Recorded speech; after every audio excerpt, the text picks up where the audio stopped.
siapa yang ini share screen tadi saya sudah kirim ya. Kalau saya buka lagi saya takut ini nanti putus ya. Lebih baik tolong di share screen yang ada dua PowerPoint, satu perkembangan fitofarmaka, yang satu undang-undang ya. Yang pertama dulu yang pengembangan fitofarmaka, silakan. Baik Bu, saya izin share screen. Ya.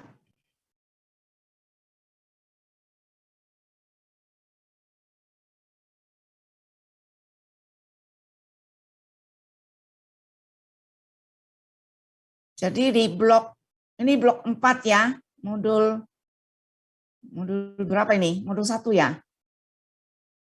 Nah, fitofarmaka kalian bloknya ini blok apa ya, tentang fitofarmaka semuanya ya?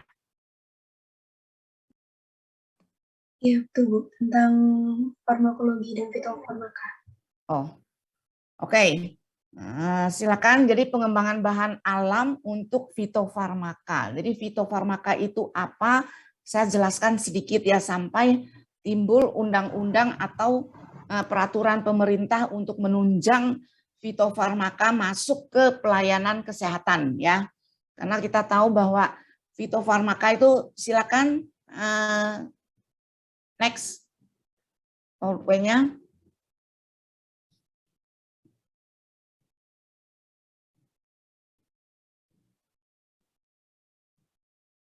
Mohon.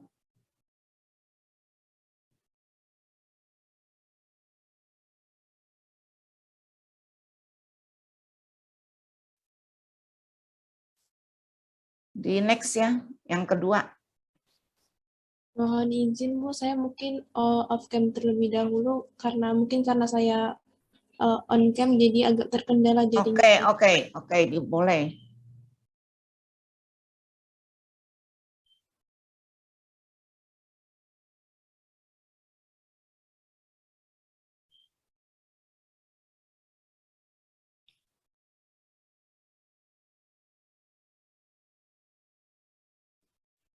Nah, ini sudah, kalau dibaca saja mungkin sudah jelas ya, cuma ada poin-poin tertentu yang ingin saya tekankan di sini ya.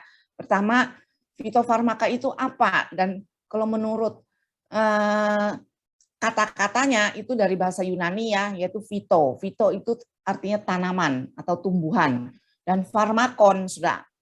Farmakon itu farmakologi, ini semua namanya artinya obat. Dan jadi fitofarmaka itu dalam pengertian kita itu pasti berasal dari tumbuh-tumbuhan ya, tumbuhan yang mempunyai khasiat obat ya. Dan itu pertama kali diperkenalkan oleh seorang ilmuwan dari Jerman ya, dari Prancis dan kemudian dilanjutkan oleh ilmuwan dari Jerman. Oke, next lagi, apa itu fitofarmaka, coba kita lihat. Dan saya akan menekankan poin yang mana yang ini. Pertama poinnya adalah fitofarmaka itu harus dari tanaman ya. Dan dia fitofarmaka itu merupakan senyawa aktif ya. Jadi sediaan obat yang senyawa aktifnya adalah dari tanaman.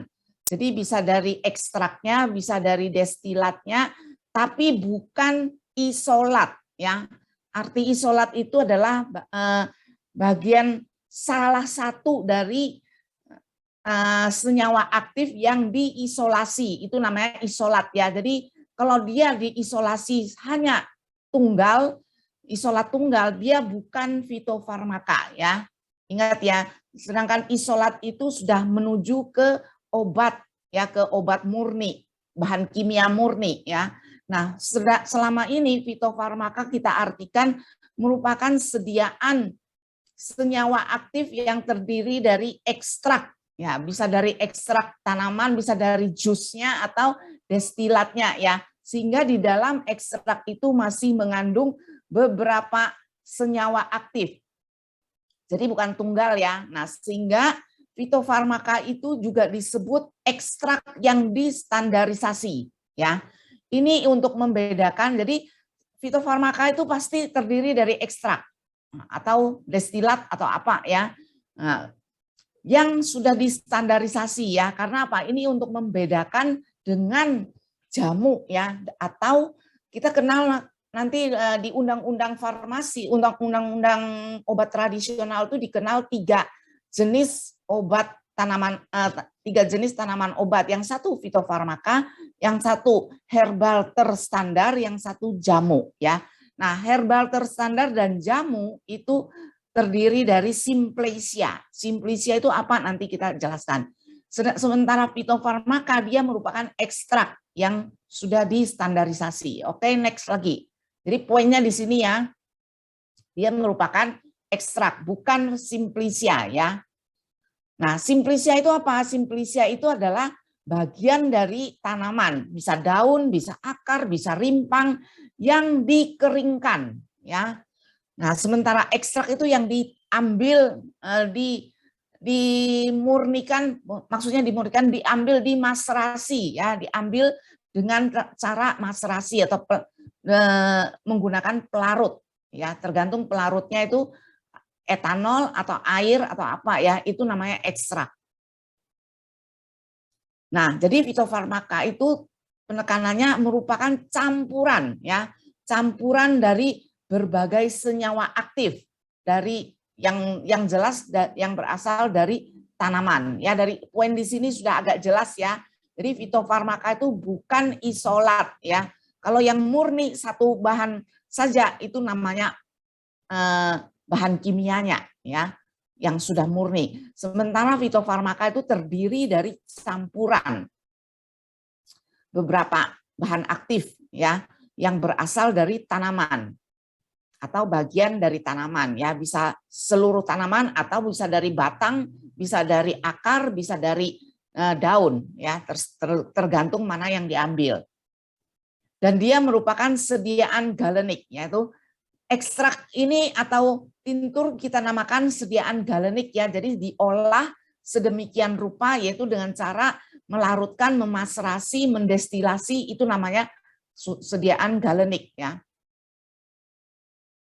Dan juga fitofarmaka itu sudah dibuktikan keamanannya dan khasiatnya ya.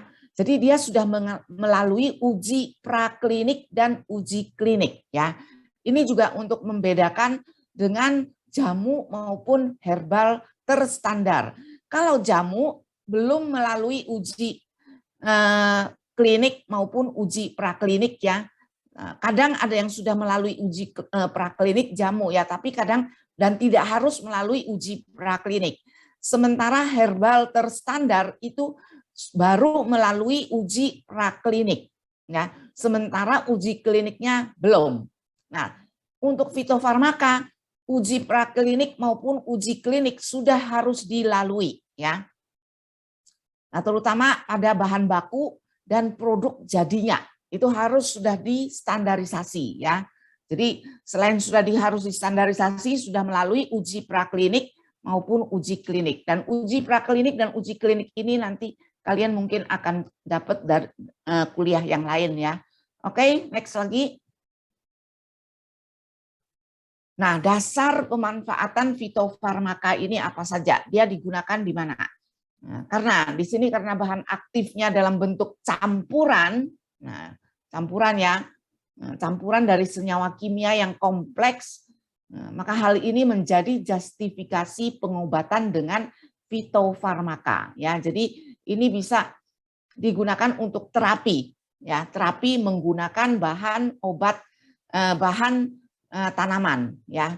Nah, untuk supaya masuk ke pelayanan kesehatan dengan menggunakan fitofarmaka ini harus melalui tahap-tahap yang jelimet ya, karena tidak semua dokter percaya ya dengan pengobatan fitofarmaka ya. Jadi pemanfaatan fitofarmaka dengan kandungan kimia yang kompleks dipandang sebagai nilai lebih dalam mengobati penyakit yang seringkali kompleks. Artinya apa? Karena bahan ini merupakan campuran senyawa kimia sehingga dia bisa dipakai untuk terapi berbagai macam penyakit. Jadi contohnya kita ambil temulawak ya, rimpang temulawak, ekstrak temulawak. Ekstrak temulawak itu bahan kimianya tuh, bahan aktifnya tuh banyak, enggak satu dua macam, tapi yang sudah diketahui mungkin ada beberapa, contohnya mengandung kurkuminoid ya, kurkuminoid. Nah, itu dapat sebagai hepatoprotektor, juga bisa digunakan untuk antioksidan, juga bisa digunakan untuk antiinflamasi, bisa digunakan untuk antibakteri, macam-macam ya efeknya ya. Karena apa? Karena dia mengandung berbagai macam bahan aktif yang ada di dalam rimpang temulawak itu ya, ekstrak yang diambil dari rimpang temulawak. Sehingga mana yang digunakan untuk bahan aktif, bahan senyawa mana yang dapat dipakai untuk antibakteri, nah itu harus dicari selanjutnya ya. Sedangkan kita hanya menggunakan ekstraknya. Ekstraknya kan berupa campuran. Jadi tidak tahu bahan aktifnya yang mana yang berguna untuk antibakteri. Hanya di kesimpulannya biasanya kita nyatakan bahwa ekstrak rimpang temulawak itu mempunyai efek macam-macam. Itu efek antibakteri, anti jamur, anti-inflamasi, mempunyai efek hepatoprotektor, anti kanker, segala macam ya. Karena apa? Karena dia mempunyai bahan aktif yang kompleks, yang macam-macam ya. Nah, ini biasanya digunakan langsung ya, jadi tidak dimurnikan satu-satu. Kalau dimurnikan satu-satu itu namanya bukan fitofarmaka lagi. Yang tadi kita sebutkan bahwa itu adalah murni bahan aktif dari senyawa kimianya ya. Oke, next lagi. Jadi itu pemanfaatan fitofarmaka itu untuk menerapi berbagai macam penyakit ya. Nah, kompleksitas senyawa ini memberikan efek sinergis ya pada senyawa aktif yang ada di dalam ekstrak itu ya. Sehingga dia bisa dianggap penting ya dalam pengobatan ya. Sinergisme, jadi ada bahan aktif yang menunjang. Senyawa aktifnya kan tadi sudah disebutkan bermacam-macam. Bisa terjadi sinergis, bisa juga terjadi antagonis ya, tergantung ya. Kadang-kadang kalau kita memurnikan bahan aktifnya, kita cari dalam penelitian, dicari bahan aktifnya sudah diisolasi, ternyata mempunyai efek antibakteri. Ternyata setelah ada bahan aktif lain lagi, ternyata tidak mempunyai efek antibakteri. Nah, tetapi kenapa dia bisa berefek lebih kuat? Kadang-kadang ekstraknya lebih kuat dibandingkan dengan bahan aktif yang sudah dimurnikan. Nah, itu karena bahan yang tidak mempunyai efek antibakteri atau apa, dia bisa membantu ya meningkatkan efek temennya ya. Nah, itu artinya terjadi sinergisme. Walaupun salah satunya tidak mempunyai efek, kalau diambil, dimurnikan, dites, diteliti, ternyata efeknya tidak ada. Tapi ekstraknya kalau waktu diteliti mempunyai efek yang lebih tinggi dibandingkan dengan bahan murni yang satunya ya. Nah, itu artinya kompleksitas senyawa yang memberikan efek sinergisme ini sehingga merupakan konsep penting dalam pengobatan dengan fitofarmaka ya. Jadi jangan dilihat dari ada yang meneliti bahan aktifnya yang A mempunyai efek ini, sedangkan bahan aktif yang B-nya tidak mempunyai efek ini. Tapi kenapa ekstraknya bisa lebih tinggi efeknya ya? Nah, itu karena di sini terjadi sinergisme. Ada juga bahan aktifnya yang lain, ternyata setelah diuji malah tidak mempunyai efek apa-apa, malah mempunyai efek toksik ya. Nah, itu artinya ada bahan-bahan lain yang menutupi, yang melakukan antagonis terhadap bahan aktif yang toksik ini ya. Jadi oleh sebab itu biasanya kalau fitofarmaka itu tidak dimurnikan lagi, langsung dipakai. Jadi diambil beberapa, artinya ada beberapa bahan aktifnya yang ada di dalam ekstrak itu saling menunjang ya, saling menunjang bahan aktif yang mungkin toksik atau yang mungkin tidak bermanfaat itu itu membantu bahan lainnya ya, bisa membantu sinergisme atau membantu apa saja ya. Contohnya ini, sejumlah komponen dalam lemon essential oil ya. Nah, dalam lemon essential oil itu contohnya dia mengandung geraniol, nerol dan myrcene. Ini adalah bahan aktif yang sudah diketahui namanya. Ini biasanya dipisah.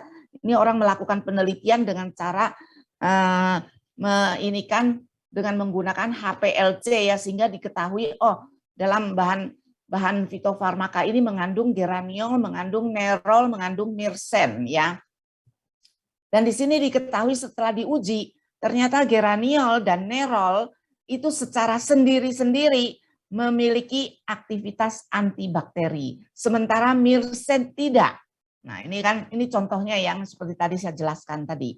Geraniol dan nerol itu mempunyai efek aktivitas antibakteri, sedangkan myrcene tidak. Namun myrcene ini mampu meningkatkan aktivitas kedua komponen sebelumnya ya. Jadi kedua komponen geraniol dan nerol bila digunakan bersama-sama ya. Dan biasanya untuk kalau dilakukan penelitian lagi geraniol maupun nerol mungkin efek kalau sendiri-sendiri efek aktivitas antibakterinya itu lebih rendah, lebih sedikit dibandingkan dengan kalau dilakukan diambil ekstraknya ya. Nah, itu sebagai contoh ya kenapa terjadi sinergisme ini ya. Oke, next lagi. Nah, itu adalah dasar pemanfaatan fitofarmaka ya.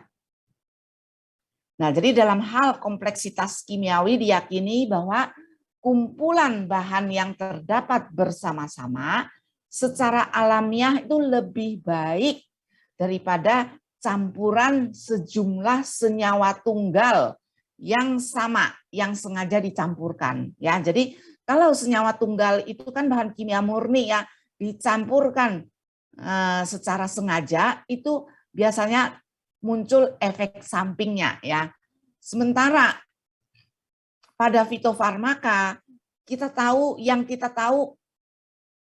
bahan aktifnya mungkin cuma 2-3 jenis saja bahan aktif yang sudah kita ketahui, tapi masih ada bahan aktif yang tidak kita kenal. Nah, yang tidak kita kenal ini kadang-kadang bersifat menunjang, ya, membantu bahan aktif yang lain ya, sehingga mereka bekerja bersama-sama ya, secara alamiah. Nah, ini dianggap lebih baik dibandingkan dengan campuran bahan kimia yang bahan kimia tunggal ya. Karena misalnya ada 2 bahan kimia tunggal, kalau kita campurkan biasanya yang muncul adalah efek sampingnya ya. Sementara pada fitofarmaka kita cuma tahu nama bahan aktifnya mungkin 2-3 jenis, tapi masih ada bahan aktif yang tidak kita ketahui namanya ya. Nah, itu yang membantu, yang menunjang efektivitas dari fitofarmaka ini ya.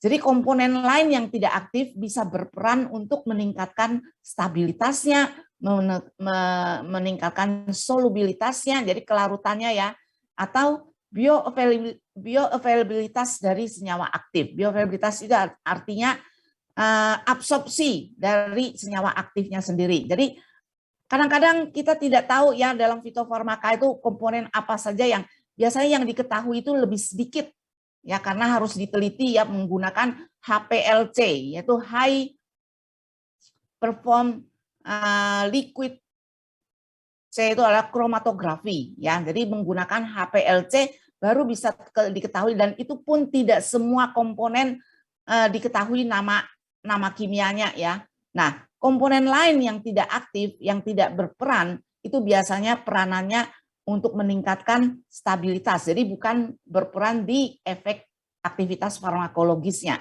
tapi dia berperan di stabilitas obat, stabilitas fitofarmaka atau kelarutannya atau bioavailabilitasnya ya dari senyawa aktif itu. Oke, next lagi. Jadi itu pemanfaatan fitofarmaka biasanya lebih disenangi dibandingkan dengan bahan obat kimia murni ya. Nah, bagaimana penyiapan sediaan fitofarmaka? Tadi saya sudah ini kan ini langkahnya panjang ya. Sampai ke fitofarmaka ini memerlukan waktu bertahun-tahun ya. Jadi dimulai dari penyediaan bahan dasar ya. Jadi bahan dasarnya itu adalah ekstrak. Bisa ekstrak, bisa destilat. Destilat itu biasanya adalah merupakan minyak atsiri ya, sehingga kita mendestilasi. Sedangkan ekstrak ini biasanya berupa kulit batang atau daun atau apa ya, kita ekstraksi dengan cara melarutkan, dicampur dengan pelarut. Nah, setelah didapatkan ekstrak, penyediaan bahan dasar itu dengan cara mengumpulkan bahan sampai merendam, mengevaporasi segala macam. Ini ada caranya ya, ada prosedurnya sampai didapatkan ekstrak. Kemudian dilakukan standarisasi. Standarisasi itu bukan hanya ekstraknya ya, juga bahan dasarnya harus dilakukan standarisasi. Kemudian dilakukan evaluasi ekstrak ya, atau sediaan galenik. Tadi sediaan galenik bisa ekstrak, bisa destilat ya. Setelah evaluasi ekstrak diatur pengaturan dosis. Kemudian dilakukan normalisasi atau regulasi. Lalu penyiapan sediaan. Penyiapan sediaan itu apakah ini mau dijadikan tablet, mau dijadikan kapsul. Nah, ini penyiapan sediaannya ya. Setelah itu dilakukan quality control, baru lanjut ke uji klinis ya. Oke, next kita lihat satu-satu. Penyediaan bahan dasar ya. Nah, bahan dasar itu fitofarmaka itu berupa sediaan galenik ya. Jadi bisa ekstrak, bisa destilat ya. Nah, setiap sediaan galenik itu harus bersumber dari spesies yang sama. Kita tahu tanaman itu ada familinya apa, spesiesnya apa. Nah, itu harus memiliki dari satu famili. Kadang-kadang tanaman, contohnya ini ya, contohnya bawang tiwai. Semua ngerti ya bawang tiwai itu apa ya? Itu nama latinnya adalah ya. Saya sampai lupa. Ini aja. Dia mempunyai nama spesies yang ada berbagai macam spesies ya. Nah, untuk supaya ekstrak atau sediaan galenik ini sama, terstandar, maka sumbernya harus dari spesies yang sama ya. Dan proses pengerjaannya juga harus sama ya, tidak boleh beda. Misalnya di amastrasi dengan etanol, semua harus pakai etanol. Etanolnya berapa persen harus sama semua ya. Namun walaupun sudah menggunakan sediaan galenik ini sumbernya sudah sama dan caranya juga sama, namun sulit didapatkan ekstrak yang persis sama ya, sehingga harus dilakukan standarisasi dan perhitungan dosis ya. Perhitungan dosis ini biasanya untuk tanaman obat kita namakan drug to extract ratio ya. Jadi rasionya berapa ya supaya bisa digunakan untuk pengobatan. Oke, next lagi. Nah, standarisasi sediaan galenik ini berarti menyeragamkan ya semua tahapan proses yang diperlukan untuk menghasilkan produk dengan spesifikasi yang sudah ditentukan ya. Jadi ini biasanya spesifikasi yang telah ditentukan ini biasa tercantum di dalam Farmakope Herbal Indonesia ya. Jadi biasanya kita ada Farmakope Indonesia ya. Untuk sediaan tanaman obat itu ada Farmakope Herbal Indonesia ya. Nah, itu spesifikasi yang ada itu sudah ditentukan ya, misalnya untuk ekstrak temulawak harus ditentukan harus mengandung kurkumin sekian miligram atau apa ya, itu ada ketentuannya sehingga ini harus distandarisasi. Apabila umur tanaman, jadi semua tergantung ya usia tanaman, diambil dari mana ya, spesiesnya sama atau tidak, itu mempengaruhi keseragaman dari ini ya sediaan galeniknya. Misalnya tahapan mulai dari simplicia sampai ke tahap akhir ekstrak ini harus distandarisasi ya. Jadi misalnya mulai dari simplicia, mulai dari pengumpulan bahan. Bahan yang dikumpul itu harus usianya berdekatan ya, tidak boleh jaraknya terlalu jauh. Misalnya ada yang berusia 5 tahun, ada yang berusia 1 tahun, tidak boleh. Biasanya kita ambil yang berdekatan saja, 5 tahun atau 4 tahun ya. Sampai ke tahap akhir, jadi di sini ada menyiapkan simplicia sampai ke proses ekstraksi. Proses ekstraksi pun ada harus sama. Misalnya mau dimaserasi, direndam 1 hari atau 24 jam ya, atau 2 hari atau 3 hari, itu ada ketentuannya juga ya. Sehingga diperoleh nanti di evaporasi kandungan airnya harus kurang dari 10%. Nah, itu adalah salah satu spesifikasi yang sudah ditentukan. Jadi spesifikasi dari ekstrak itu biasanya di dalam Farmakope Herbal Indonesia ditentukan kelembapannya atau kandungan airnya tidak boleh kurang dari 10% ya.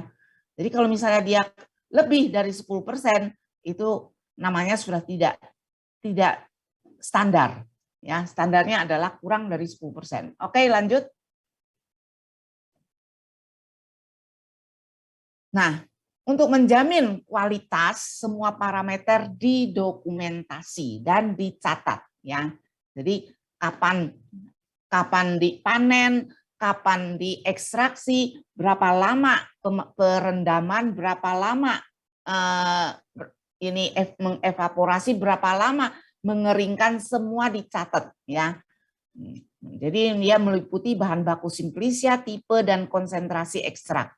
Cara ekstraksinya yaitu maserasi atau perkolasi ya. Maserasi ini artinya merendam, direndam di dalam wadah yang tertutup ya, baru difiltrasi ya. Sedangkan perkolasi ini adalah menggunakan alat khusus ya untuk mengekstrak. Jadi merendam ini di dalam suatu alat yang memanjang ya. Terus nanti di filtratnya langsung dikeluarkan ya. Caranya gitu. Sehingga di sini suhu, waktu, metode pengeringan semua tercatat ya. Oke, lanjut. Itu adalah standarisasi ini ya, sediaan galenik. Nah, standarisasi sediaan galenik ekstrak ini sudah dilakukan oleh List dan Smith pada tahun 1984. Coba lihat ininya, parameternya banyak betul ya. Jadi pengujian makro dan mikroskopis, kromatografi lapis tipis. Jadi pengotor inorganik dan organiknya harus tercatat, surut pengeringan ada.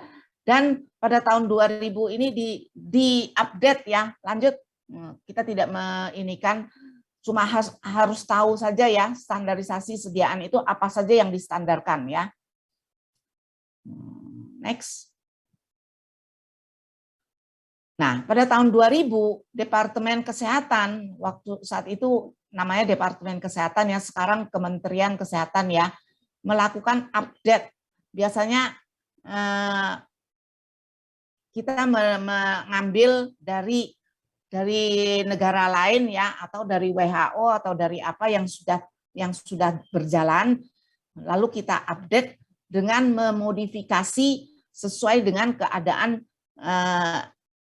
keadaan di Indonesia sendiri ya. Jadi standarisasi sediaan galenik pada tahun 2000 diupdate kembali ya. Jadi parameter yang non spesifik ini harus tercatat semua. Jadi mulai dari susut pengeringan, parameter bobot jenis, kadar air, kadar abu. Nah, ini kadar air ya. Jadi ekstrak kadar airnya tidak boleh lebih dari 10%. Kadar abunya berapa? Sisa pelarut, residu pestisida, cemaran logam, cemaran mikroba, ini semua terstandar ya, ini parameternya. Lanjut, yang spesifik gimana? Ini parameter yang non spesifik. Sedangkan parameter yang spesifik harus ada identitas nama ekstraknya dengan nama Latin ya. Kemudian organoleptiknya itu bentuk, warna, bau dan rasa. Itu bagaimana semua tercatat. Kemudian senyawa terlarut dalam pelarut tertentu ya. Uji kandungan kimia ini dengan menggunakan kromatografi ya. bisa kromatografi lapis tipis, bisa kromatografi lain, ya. Kemudian uji kandungan golongan kimia. Ini untuk minyak atsiri, ya. Misalnya kandungan golongan kimianya dia mengandung steroid, alkaloid, terpenoid, flavonoid, antrakinon, tanin dan sebagainya. Apakah dia juga mengandung minyak atsiri? Ini harus ada semua, ya. Ini biasanya kandungan golongan kimia yang mengandung minyak atsiri itu biasa jahe, temulawak itu mengandung minyak atsiri. Harus disebutin juga. Oke, next lagi. Nah, apa itu normalisasi? Tadi ada normalisasi atau registrasi, ya.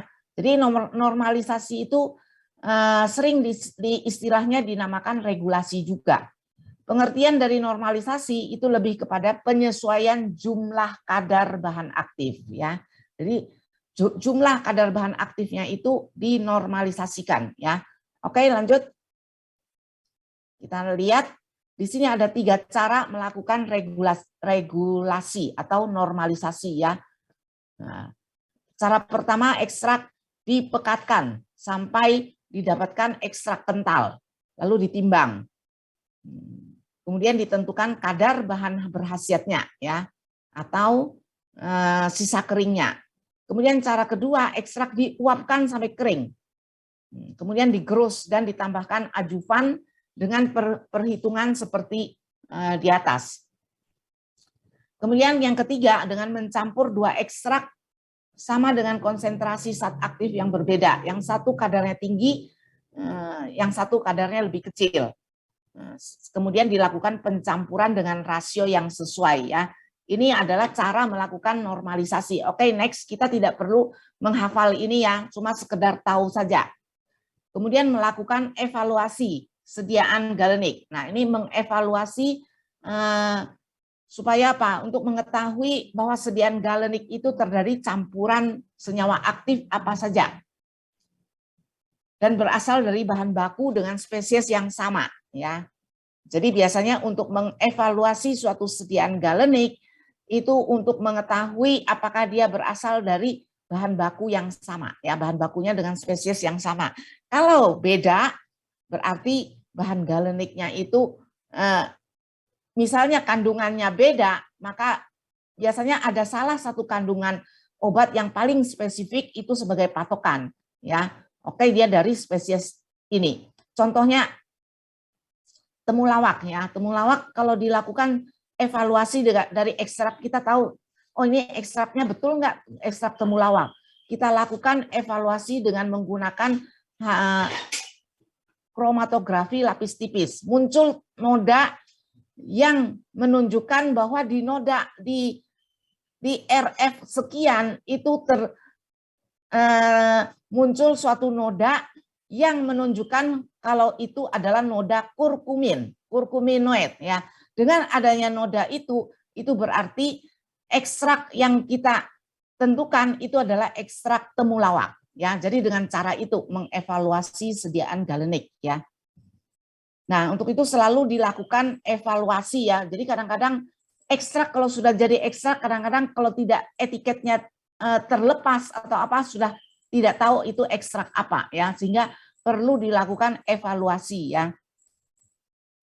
Dan produsen sebagai seorang produsen biasanya melengkapi informasinya, ya, antara lain. Jadi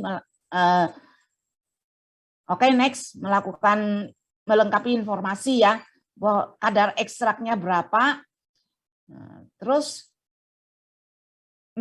yang penting nama ekstraknya, ya, nama ekstrak ini apa dengan kadar sekian miligram, ya, per mililiter, ya. Kadar ekstrak ini penting diketahui untuk menghitung kadar terhadap simplicia. Terhadap simplicia ini kita singkat dengan drug, ya. Nah, nanti ada drug to ini, ya, yang tadi kita ini kan untuk menghitung dosisnya.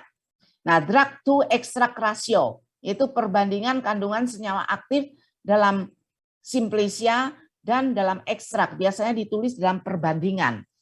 Nah, contohnya, oke, next lagi. Nah, contohnya ini 20:1. Ya, ini adalah drug to extract ratio. 20:1 berarti dia setara dengan 5% Simplicia ya, drug ini Simplicia ya. Setara dengan 5% Simplicia dalam ekstrak ya. Drug to extract rasio 4:1 berarti dia setara dengan 25% Simplicia dalam ekstrak. Informasi mengenai kadar ekstrak dan rasio drug to extract diperlukan untuk perhitungan dosis herbal ya. Contoh lagi. Next. Jadi untuk menghitung dosis ya. Contohnya sediaan XY ini mengandung ekstrak HE 750 mg per tablet. Ya, ini kadang-kadang ditulis begini ya langsung. Oh, dia suatu sediaan mengandung ekstrak 750 mg dalam satu tablet. Ada juga yang ditulis dengan rasio ya 3:6:1 atau 4,5:1. Artinya dalam 1 gram ekstrak dia setara dengan 4,5 gram herbal kering ya. Ekstrak yang diperoleh biasanya lebih sedikit kan. Kadang-kadang kita ambil 2 kilo bahan baru didapatkan ekstrak tuh cuma mungkin hanya dapat 10 gram saja. Nah, kalau ada tulisan begini perbandingan begini artinya dalam 1 gram ekstrak itu sama dengan 4,5 gram herbal kering ya. Dan kadang-kadang ditulis lagi original drug sama dengan 750 mg kali 4,5 sehingga didapatkan 3.375 mg HE ya. Ini sama dengan 3,4 gram.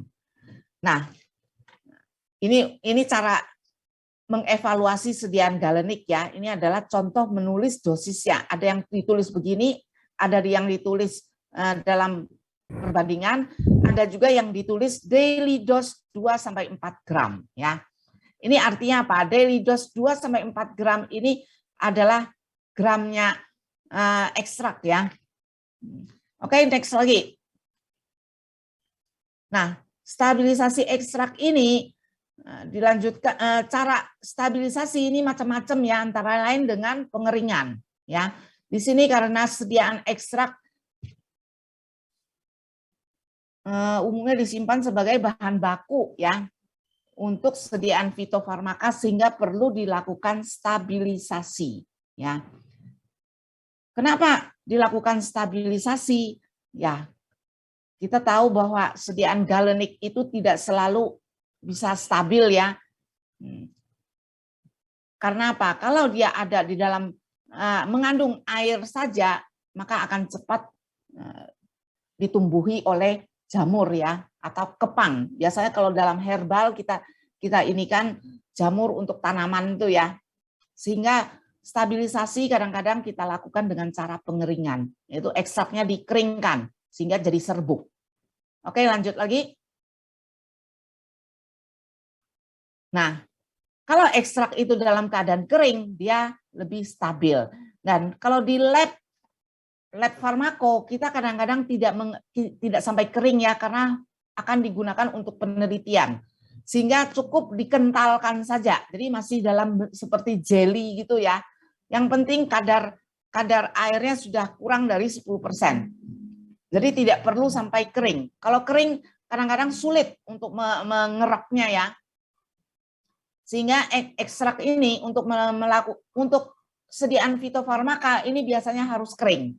Sehingga kalau bisa dimasukkan dalam kapsul. Sehingga kita lihat kalau dalam kapsul itu ada serbuk, itu artinya ekstrak yang sudah kering ya. Jadi dalam keadaan kering kemungkinan tumbuhnya jamur dan terjadinya reaksi enzimatis dapat dikurangi ya. Kita tahu bahwa jamur itu sering tumbuh di daerah yang lebih basah ya. Kalau ada air sedikit saja, maka jamur mudah tumbuh. Dan kalau jamur tumbuh di ekstrak, itu berarti sudah rusak ekstraknya, ya, tidak bisa dipakai lagi. Dan reaksi enzimatis ini terjadi pada kelembapan kurang lebih 10%. Ya.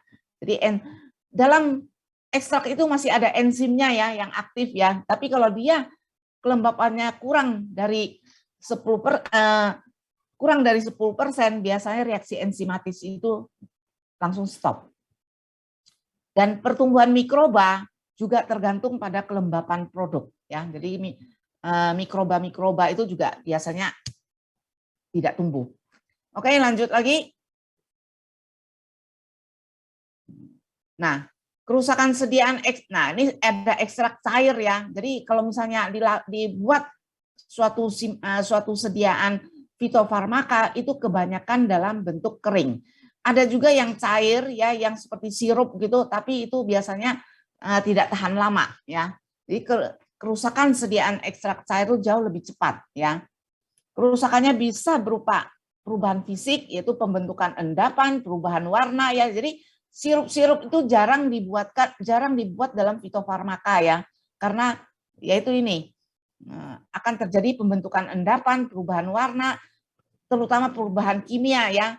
Perubahan kimia itu bisa terjadi hidrolisis, dekomposisi, oksidasi, dan biasanya ditandai dengan perubahan bau ya. Baunya berubah, rasanya berbeda, dan warnanya juga berubah.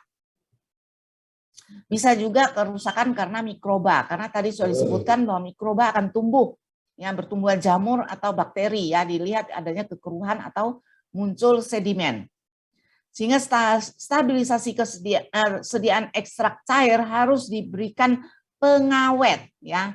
Nah, kita tahu bahwa yang cair biasanya tidak tahan lama sehingga perlu diberi pengawet karena terbukti dengan kadar alkohol sampai 40% pun masih dapat ditumbuhi jamur ya. Jadi alkohol baru bisa menangkal pertumbuhan jamur itu di atas 70% ya, kan dianggap sebagai ini. Tapi kalau alkohol untuk sediaan ekstrak cair kita kasihkan alkohol sampai 70% itu sudah tidak rasional ya. Sehingga untuk sediaan sirup atau apa yang malah di Farmakope Indonesia disebutkan bahwa kadar alkohol harus di bawah 8% ya. Itu kita namakan sebagai bukan ekspektoran ya, ada saya lupa ya. Jadi kadar alkoholnya di Farmakope Indonesia itu ada ketentuannya ya, tidak boleh melebihi 8%. Nah, di sini kalau misalnya untuk ekstrak cair atau yang mau dibuat sirup itu biasanya kita tambahkan pengawet. Oke, lanjut. Nah, bentuk sediaan fitofarmaka itu macam-macam. Di sini tadi sudah disebutkan bisa berbentuk tablet, bisa berbentuk kapsul, ada juga yang tablet yang disalut gula ya karena rasanya tidak enak sehingga kita salut dengan gula ya. Ada juga yang berbentuk tablet efervescen ya. Tablet efervescen itu adalah tablet seperti CDR itu ya, yang dicelupkan di dalam satu gelas air dia akan timbul gas CO2. Ada juga berbentuk tablet hisap, ada juga berbentuk tablet lepas lambat. Tapi kayaknya tablet lepas lambat belum saya temukan ya. Saya hanya menemukan sediaan fitofarmaka dalam bentuk tablet, kapsul ya. Kemudian sediaan cair juga ada yang sirup ya, larutan, suspensi ya, kebanyakan soft kapsul ya. Injeksi jarang ya. Dan topical ini sudah ada ya, krim dalam bentuk krim yang mengandung teh hijau ya, itu biasanya digunakan untuk antioksidan pada kulit ya. Oke, lanjut lagi. Ini sediaan fitofarmaka ini mirip-mirip dengan sediaan obat biasa ya, tapi ada beberapa yang tidak bisa digunakan. Nah, uji mutu sediaan padat. Ini sama saja ya dengan cara uji mutu pada sediaan obat pada umumnya, yaitu uji identitas. Itu mulai dari organoleptik, kemudian dilakukan TLC ini adalah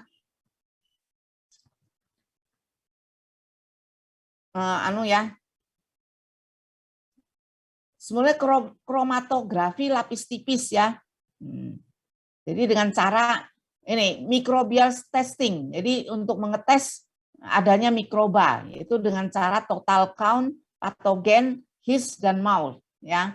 Ini untuk mengetes ini ya mikroba yang ada. Kemudian dilakukan juga hardness. Jadi ini untuk tablet ya, dilakukan kekerasan tablet itu berapa menit suatu tablet itu akan hancur, ya itu dilakukan diuji. Ini harus ya diuji. Kemudian disintegration time, jadi waktu hancur suatu sediaan. Kemudian beratnya juga ditimbang, senyawa aktifnya juga diuji. Jadi mengandung senyawa aktif apa saja, seperti tadi saya sebutkan tadi ya, harus mengandung bahan aktif yang khas. Lanjut lagi. Dan untuk sediaan cair, uji mutunya adalah uji identitas, uji aktif komponen, uji mikrobial testing, sama pestisidanya. Ya, lanjut lagi.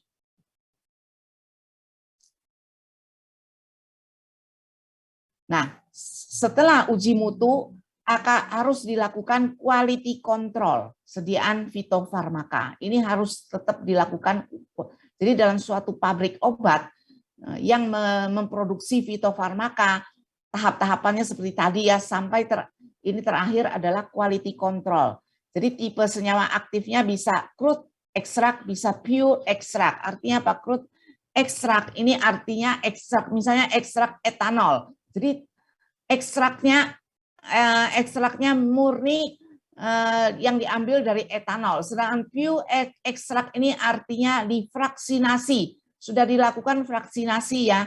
Jadi misalnya etanol, sebelum mulai dari etanol mungkin dilakukan pemisahan ya, tapi biasanya yang etanol yang diambil karena etanol lebih larut dalam air ya. Dan jumlah senyawa aktifnya juga dikontrol ya. Nah, sampai ke drug to extract rasionya dilakukan quality control juga, konsentrasi cairannya juga. Kemudian parameter ini dicantumkan pada etiket sediaan fitofarmaka. Jadi dalam etiket sediaan fitofarmaka ini harus ada. Oke, lanjut lagi. Nah, tadi sudah saya sebutkan bahwa butuh waktu 5-10 tahun dan dana yang cukup besar untuk sampai ke fitofarmaka, sampai ke terapi ya. Jadi bukan waktu sedikit ya untuk melakukan membuat fitofarmaka. Dimulai biasa dari penelitian awal dulu ya, eksplorasi. Oh, ini diketahui tanaman ini sering digunakan oleh masyarakat sebagai mungkin untuk sakit kuning atau apa, ada contohnya temulawak tadi ya. Nah, sampai bisa dijadikan fitofarmaka itu memerlukan waktu yang lama ya. Oke, next lagi. Nah, ini adalah contoh produk fitofarmaka yang ada di Indonesia. Ini contohnya ini. Nodiar. Ini keluaran Kimia Farma, produksi dari Kimia Farma. Dan tiap tablet Nodiar itu mengandung ini ya. Nah, coba lihat di sini ada satu bahan, ini Atapulgit ini sendiri, CD volume ekstrak, semua dalam bentuk ekstrak ya.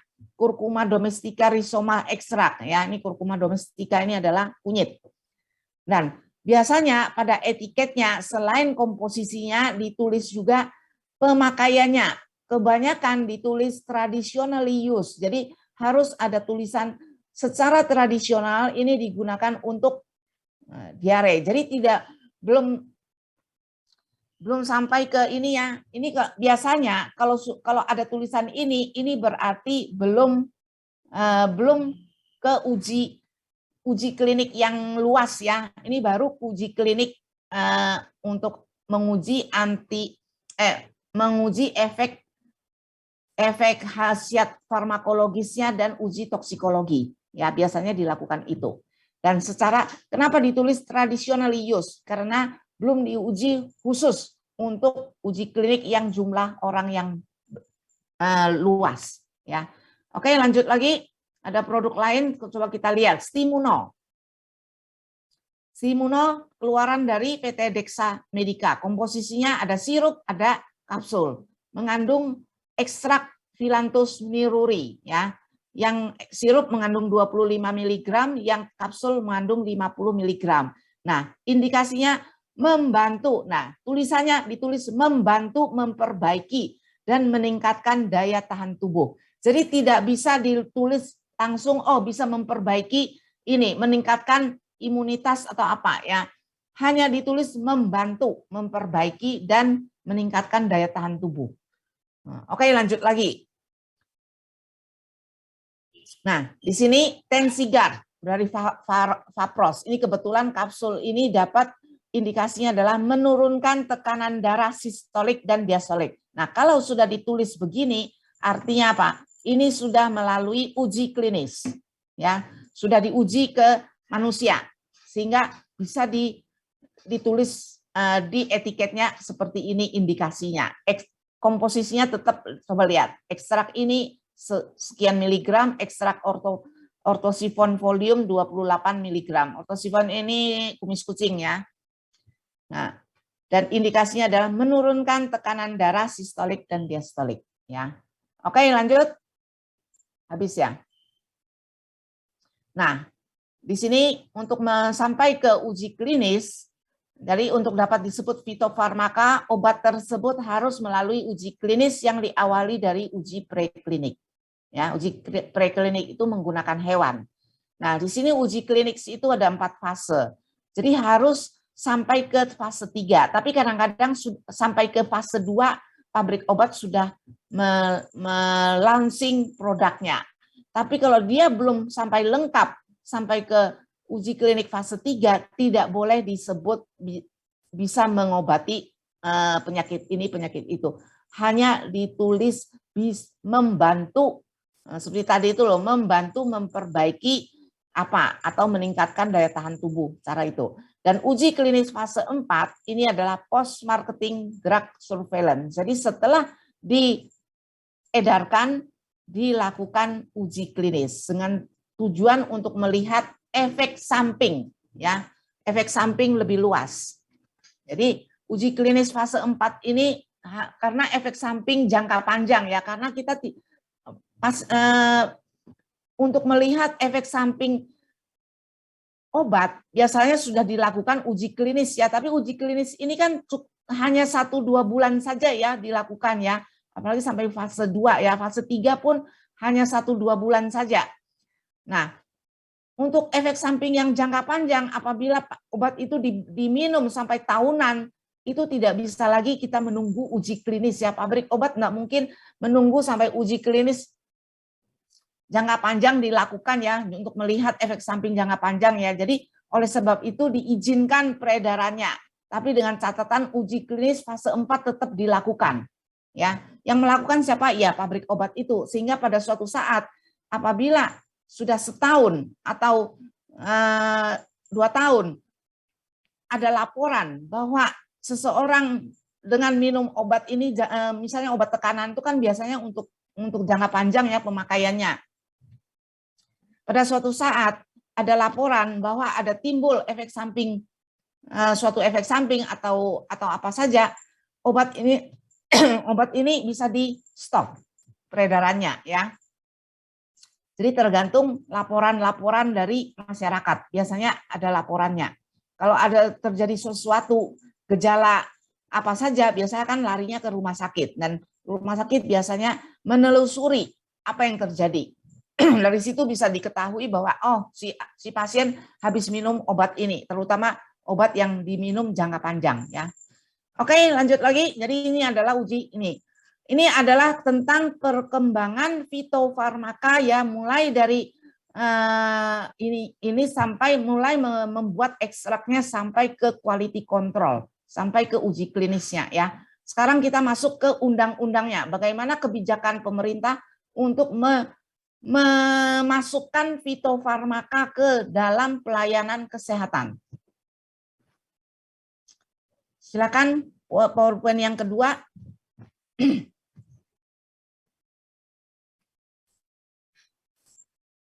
Jadi sudah ada gambaran ya, fitofarmaka itu apa? Fitofarmaka yang kalau kita lihat itu dari pabrik obat itu sudah dalam bentuk sediaan obat ya, bisa kapsul, bisa tablet, bisa sirup ya, dan sebagainya. Dan dalamnya isinya adalah ekstrak. Ya. Nah, sementara obat bahan alam di sini saya langsung ini kan ya, undang-undang dan kebijakan tentang obat bahan alam Indonesia. Nah, obat bahan alam Indonesia itu ada 3 ya. Langsung next saja. Yaitu obat jamu, herbal terstandar, dan fitofarmaka. Biasanya ini 3 ini jadikan satu dalam mengupas kebijakan tentang obat bahan alam Indonesia. Biasanya dimunculkan 3 jenis ini ya, dari jamu, herbal terstandar, dan fitofarmaka. Oke, next.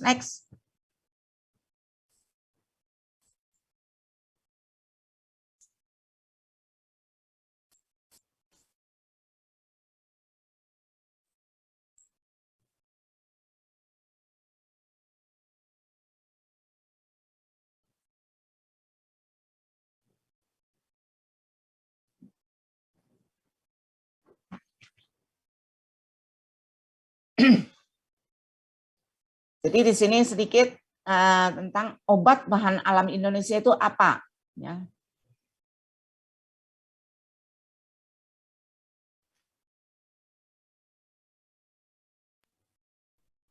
Misi, Bu, izin bertanya apakah share screen-nya terjeda? Sudah kelihatan? Tapi kok nggak bisa next ke lanjut? Kelihatan kok. Baik, Bu, saya izin stop share sebentar. Ini saya sudah next kan, tapi belum muncul. Belum ini. Silakan perbaiki. Sebenarnya saya sudah kelihatan.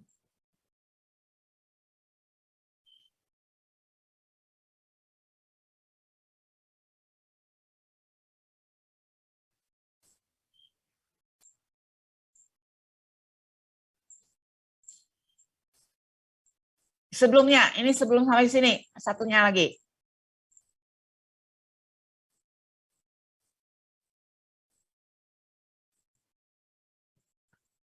Sebelumnya. Nah ini, jadi obat bahan alam Indonesia itu kadang-kadang kita sebut juga obat tradisional. Dan dia berupa, nah kalau kita sebutkan obat tradisional, itu bisa terdiri dari tanaman, hewan, atau mineral ya. Nah sedangkan fitofarmaka tadi itu murni dari tanaman ya. Jadi kalau misalnya ada istilah obat bahan alam Indonesia, itu memang 90% itu adalah tanaman ya, sedangkan sisanya itu bisa berasal dari hewan atau mineral. Bisa juga sediaan galenik tadi ya, itu ekstrak ya. Nah, dan biasanya itu kalau kita namakan obat tradisional, biasa penggunaannya sudah secara turun-temurun untuk pengobatan ya. Sementara kalau kita bilang fitofarmaka itu adalah produksi dari industri obat, pabrik obat ya. Oke, lanjut.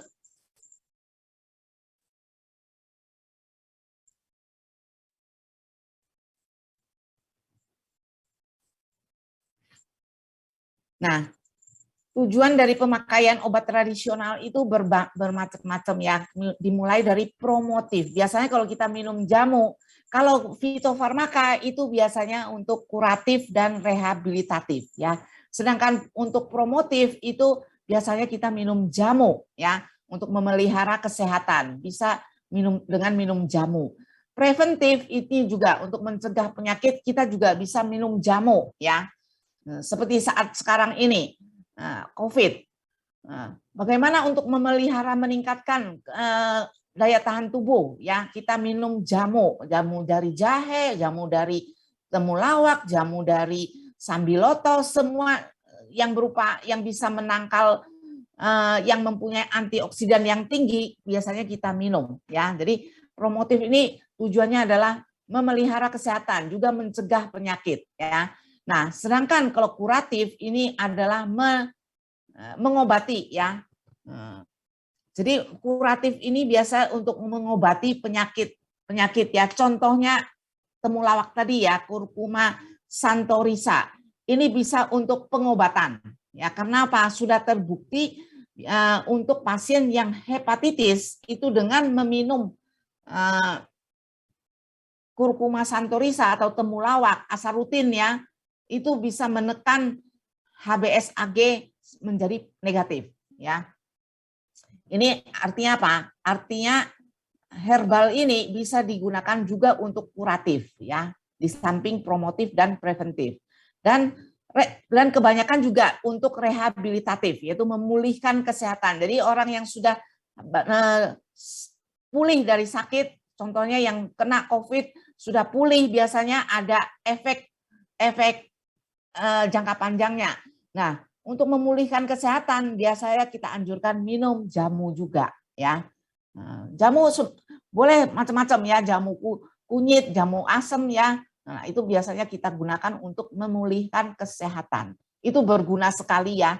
Saya nggak tahu kalian ini masih muda ya, biasanya orang tua atau nenek itu yang sering minum jamu-jamu itu biasa merasakan sendiri ya efek dari minum jamu ya.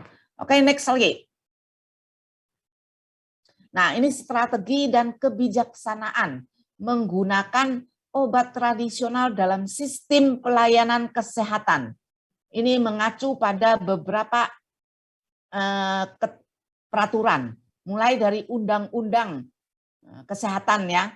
Undang-undang kesehatan ada yang tahun 1992 ya, sudah ada undang-undang kesehatan dan diupdate terus ya undang-undang kesehatan ini.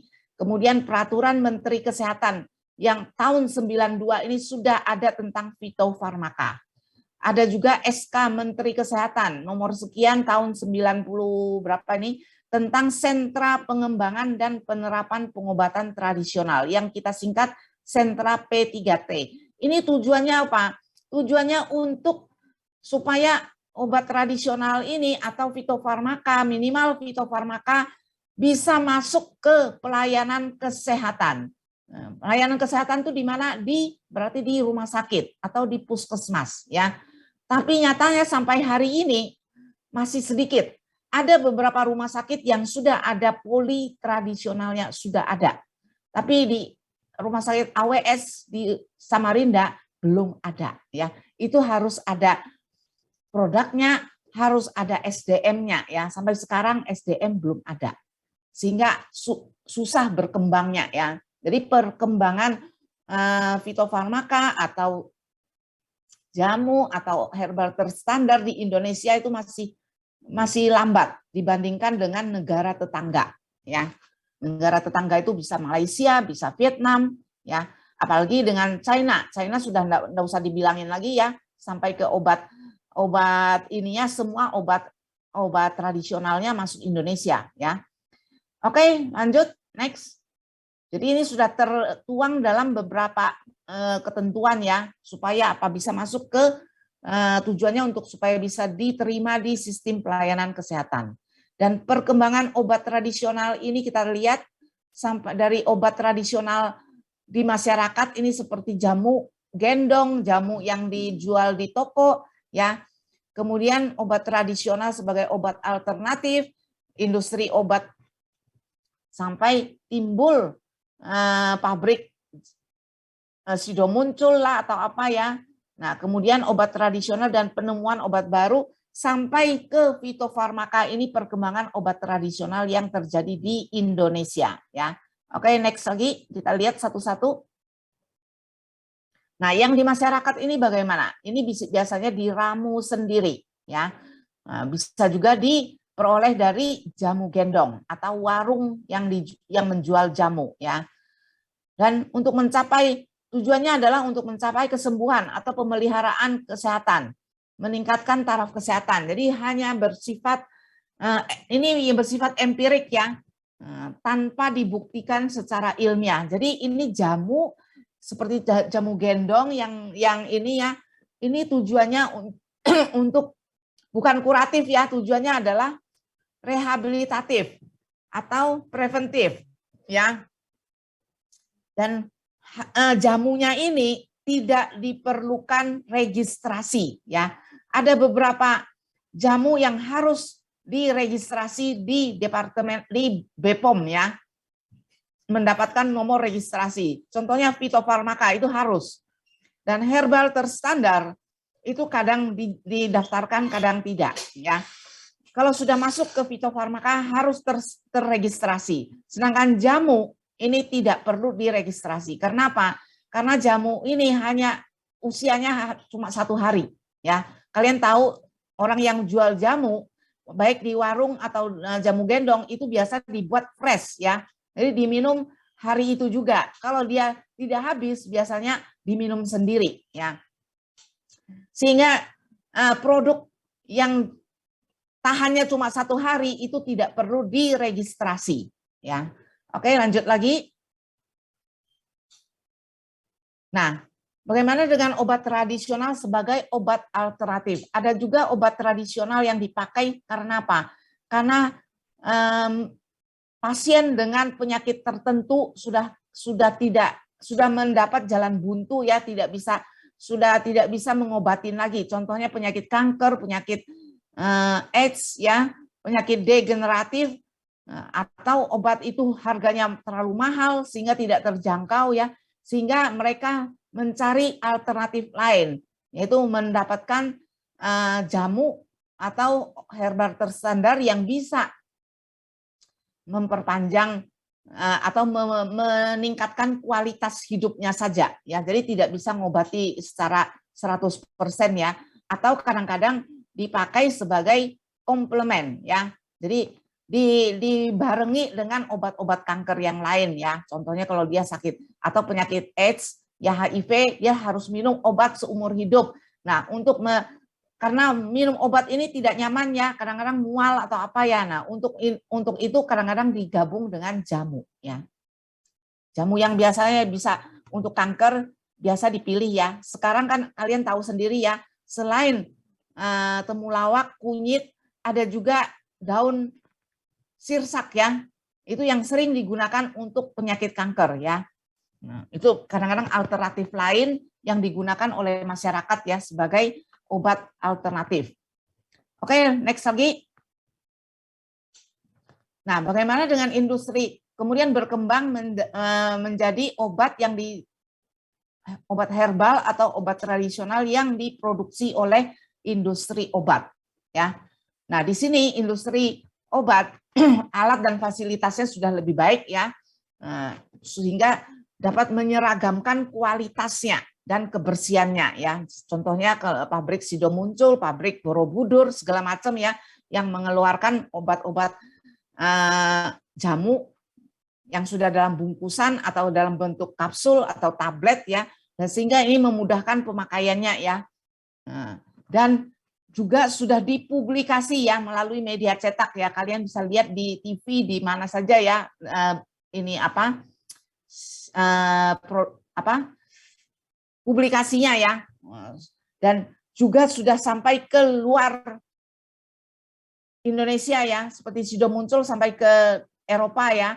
Dan bagaimana dengan produknya? Nah, untuk produknya karena sudah beredar jauh, itu harus wajib diregistrasi di BPOM ya. Jadi Badan POM yang meregistrasi, mereka harus mendaftarkan produknya untuk mendapatkan nomor registrasi. Itu untuk legalitasnya ya. Kalau mereka tidak punya nomor registrasi itu namanya ilegal. Jadi harus bisa ditarik ya.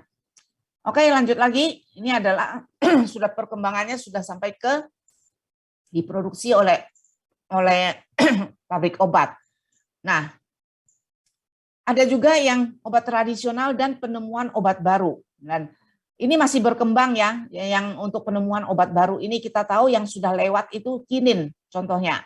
Kinin itu dari kayu Cinchona ledgeriana ya, ini untuk malaria ya.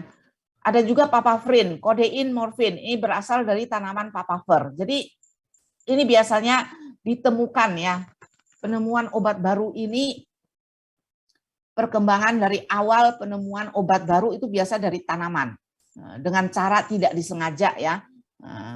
Dan yang belakangan itu artemisin ya, yang untuk pengobatan malaria itu dari tanaman Artemisia annua ya. Jadi ada kebanyakan obat baru, penemuan obat baru ini kebanyakan berasal dari tanaman ya, ditemukan secara tidak sengaja. Oke, lanjut lagi sampai ke ini. Nah, ada pengelompokan obat bahan alam di Indonesia yang seperti tadi saya sebutkan, ada jamu, ada obat herbal terstandar, ada fitofarmaka. Nah, perbedaannya apa? Tadi sudah jelas ya. Kalau jamu khasiatnya di jamu itu klaim khasiatnya itu berdasarkan data empiris ya. Jadi secara turun temurun bisa digunakan untuk mengobati panas, menurunkan panas. Itu dipercaya dapat menurunkan panas ya. Sehingga di etiketnya biasanya ditulis ya dengan kata-kata secara tradisional digunakan untuk titik-titik ya, digunakan untuk memperbaiki atau meningkatkan daya tahan tubuh ya. Ini berbentuk jamu. Sedangkan obat herbal terstandar itu sudah dalam bentuk obat jadi ya, produk jadi, tapi belum sampai ke uji klinik. Hanya sampai ke uji praklinik saja ya. Dan standarisasi bahan baku juga sudah dilakukan. Hanya tinggal satu tahap uji klinis saja ya.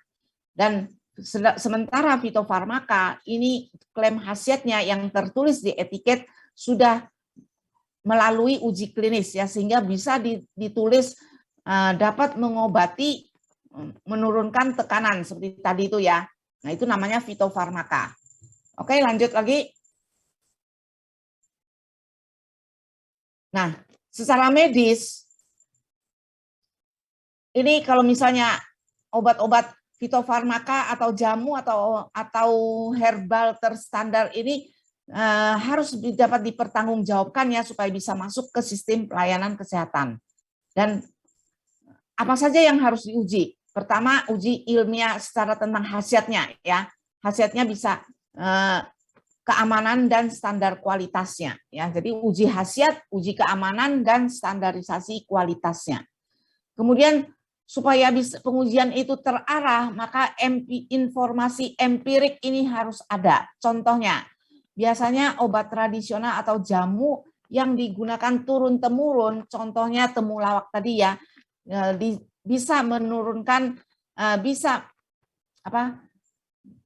secara empiris itu digunakan untuk pasien hepatitis, sakit kuning ya, ada tulisan itu biasanya secara beredar di masyarakat bahwa temulawak bisa mengobati sakit kuning. Nah, dari informasi empirik ini maka ditelusuri, diteliti, betulkah temulawak ini bisa digunakan untuk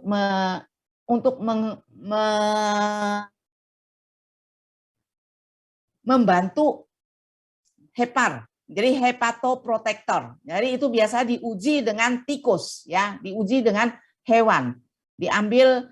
Disuntikan dengan bahan yang untuk merusak levernya, kemudian diberikan minuman temulawak, diperiksa apakah betul levernya rusak atau tidak ya. Nah, itu dari situ kelihatan. Ternyata setelah diperiksa, setelah diteliti, dia dapat melindungi lever.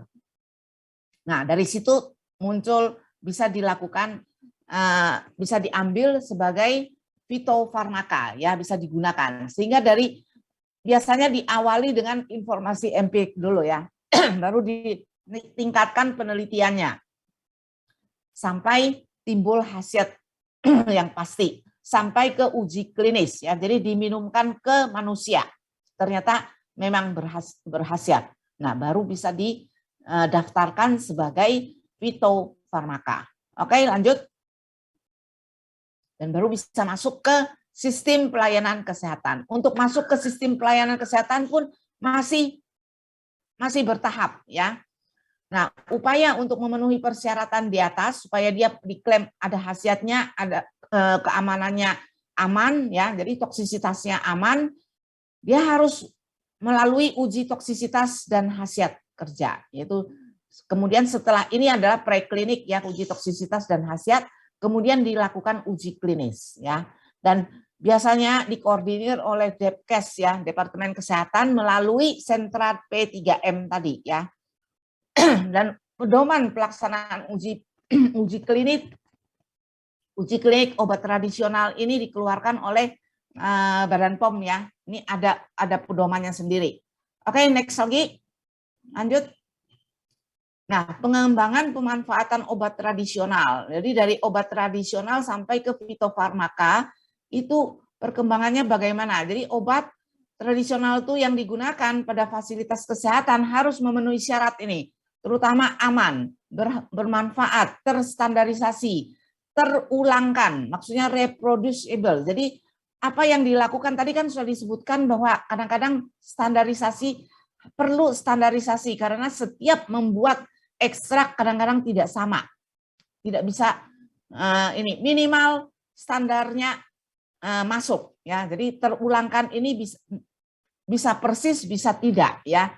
Yang penting masuk dalam standar herbal farmakope herbal Indonesia.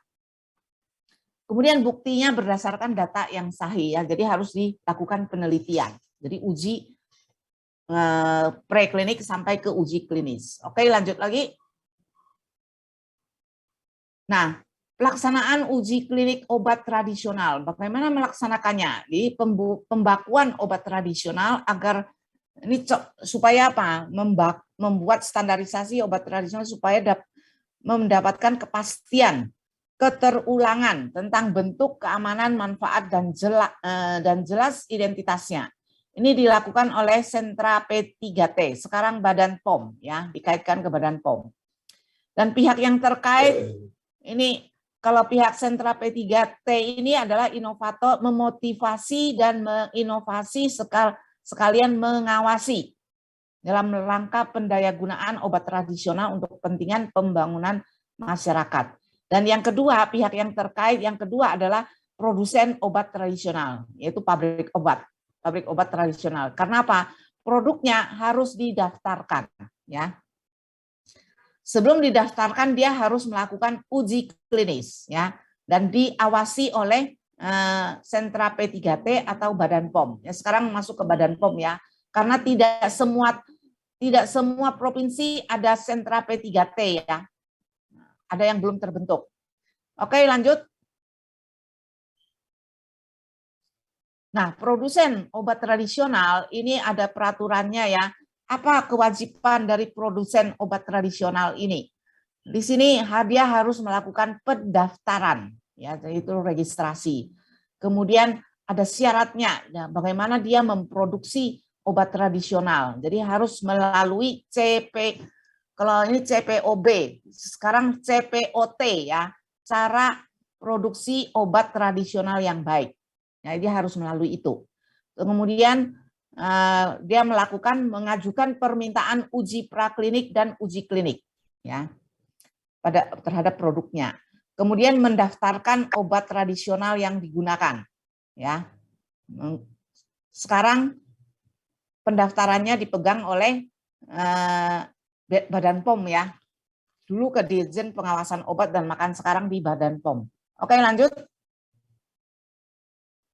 Nah, tata laksana pengembangan pemanfaatan obat tradisional, mulai dari uji praklinik, yaitu uji praklinik itu ada dua ya, ada uji toksisitas dan uji farmakodinamik. Nah, toksisitas ini dengan menguji keamanannya, sedangkan farmakodinamik menguji khasiatnya. Khasiatnya contohnya kalau dia diklaim sebagai antibakteri, harus diuji terhadap bakteri. Kalau dia diklaim sebagai berkhasiat antiinflamasi, maka harus diuji terhadap antiinflamasi dengan metode macam-macam ya. Itu biasa dilihat di jurnal-jurnal ya. Kemudian standarisasi secara sederhana ya. Standarisasi tadi sudah disebutkan, ada standarisasi mulai dari bahan bakunya sampai ke bahan produknya. Itu dengan cara ada standar, ada parameternya, parameter non klinis dan parameter klinis ya.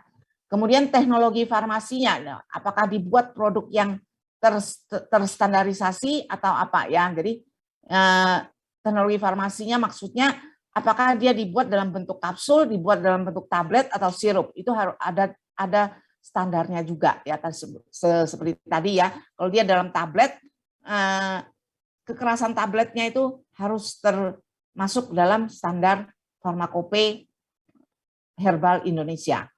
Kemudian uji klinis pada orang sakit atau orang sehat, yaitu pada fase 1, fase 2, fase 3. Maksimal sampai fase 3. Ya.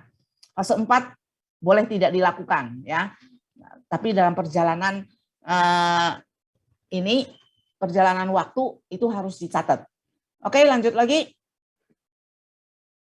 Nah, ini adalah gambaran suatu obat tradisional biasa dibagi 4 kelompok ya.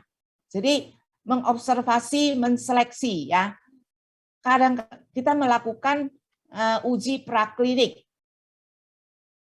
Tadi kan mengujinya tentang keamanannya dan khasiatnya. Pada kelompok 1, kalau dia aman dan berkhasiat, maka ini terus boleh beredar di masyarakat ya. Bisa sebagai jamu, bisa sebagai herbal terstandar atau sebagai fitofarmaka ya. Ini tapi harus melalui tahap-tahap selanjutnya ya. Dan jadi masuk ke standarisasi, uji klinik segala macam ya. Nah, kalau dia masuk ke kelompok 2, dia aman tapi tidak berkhasiat. Apa yang terjadi? Boleh beredar tapi hanya sebagai karena dia tidak berkhasiat apa-apa. Nah, mungkin suatu saat akan berkhasiat, akan dilakukan penelitian, maka ini boleh beredar tapi tanpa klaim manfaat ya. Jadi contohnya seperti jamu biasa saja ya. Ini bisa digunakan untuk jamu saja. Kemudian kalau dia masuk kelompok 3, yaitu dia tidak aman tapi berkhasiat. Nah, ini bagaimana kita bersikap dengan produk ini. Dan ini tidak boleh tidak dipakai ya, tidak bisa diedarkan, tidak bisa dipakai untuk masyarakat, tapi bisa digunakan untuk penelitian selanjutnya. Karena apa? Kalau ada yang tidak aman, ini tapi berkhasiat. Nah, biasanya kita lihat lagi bahan aktifnya, biasa diisolasi bahan aktifnya, kemudian dilakukan dilihatlah di sini sampai stop, tidak dipakai sampai penelitian lanjut. Jadi stop di sini ya. Sementara kelompok 4 itu tidak aman dan tidak berkhasiat. Ini dilarang beredar dan dilarang dipakai. Jadi sudah tidak aman, tidak berkhasiat. Biasa yang berkhasiat ini biasa dilakukan penelitian selanjutnya.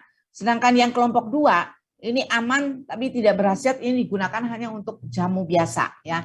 Yang kita harapkan adalah dia aman dan berkhasiat. Dan ini bisa lanjut ke fitofarmaka.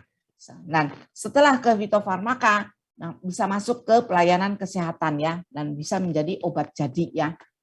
Oke, next lagi kita lihat perkembangan selanjutnya bagaimana. Nah, pada tahun 2010 di sini ada saintifikasi jamu dalam penelitian berbasis pelayanan kesehatan. Apa artinya nih? Di sini karena apa? Tahun 2010 ini kita Menteri Kesehatan di sini dikeluarkan peraturan Menteri Kesehatan ya, karena apa? Karena dianggap sampai ke fitofarmaka itu terlalu lama ya, sampai memakan waktu puluhan tahun ya, sehingga untuk memotong jalur ini maka dilakukan saintifikasi jamu. Jadi jamu baik itu dalam bentuk jamu atau jamu sudah jadi oleh pabrik obat atau herbal terstandar itu bisa dipakai untuk melayani bisa masuk ke dalam pelayanan kesehatan, tapi berbasis penelitian ya. Jadi dia dianggap penelitian. Jadi di sini saintifikasi jamu dalam penelitian berbasis pelayanan kesehatan. Jadi dianggap semua tercatat. Oh, pasien A menggunakan obat herbal ini dan dia nanti dikumpulkan, dicatat, dikumpulkan datanya untuk dibahas ya, dimasukkan dalam jurnal. Sehingga kalau ini bermanfaat, dia akan dilakukan registrasi kembali ya. Oke, lanjut. Jadi pada tahun 2010 itu sudah 10 tahun, sudah 11 tahun ya jamu saintifikasi jamu itu dilakukan. Dan kemudian perkembangannya terjadi di sini ya. Ada riset obat bahan alam ya yang kita namakan Ristoja ya. Ristoja riset tanaman obat dan jamu ya.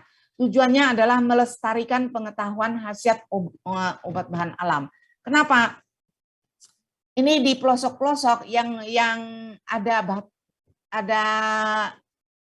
bahteranya ya. Bahtera itu artinya orang yang mengerti tentang ramuan obat, ramuan tanaman obat itu dianggap bahtera.